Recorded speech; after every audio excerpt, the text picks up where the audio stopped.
Muling natiyak ang commitment ng Estados Unidos sa pagpapaunlad ng Luzon Economic Corridor sa isang pag-uusap sa telepono ni Pangulong Ferdinand R. Marcos Jr. at U.S. Secretary of State Marco Rubio. Nagbabalik si Carlo Candelaria.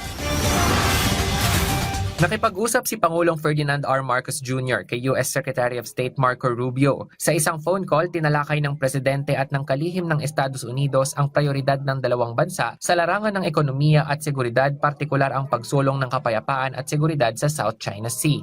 Sabi ni Thomas Pigot, spokesperson ng U.S. Department of State, muling natiyak ang commitment ng U.S. sa pagpapaunlad ng Luzon Economic Corridor at paghanap ng mga paraan para matugunan ang mga hamon sa enerhiya sa rehiyon. Binigyang diin ng Amerika ang patuloy na pagtutulungan at kooperasyon ng dalawang bansa sa harap ng paggunita sa 75 taon na pagiging magkaalyansa at 8 dekadang diplomatic relations ng Pilipinas at U.S.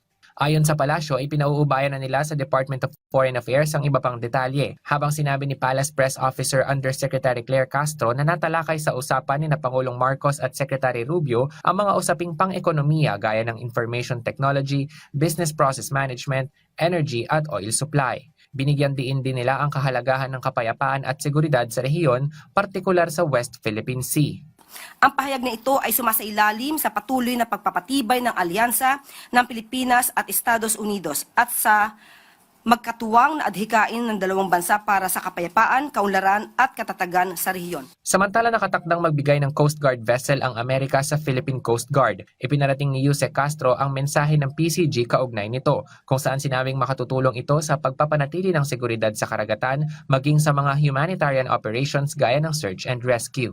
Ang pagdating ng isang decommissioned na barko ng US na kabilang sa Reliance class ay itinuturing na mahalagang dagdag sa kakayahan ng Philippine Coast Guard na gampanan ang tungkulin nito sa West Philippine Sea.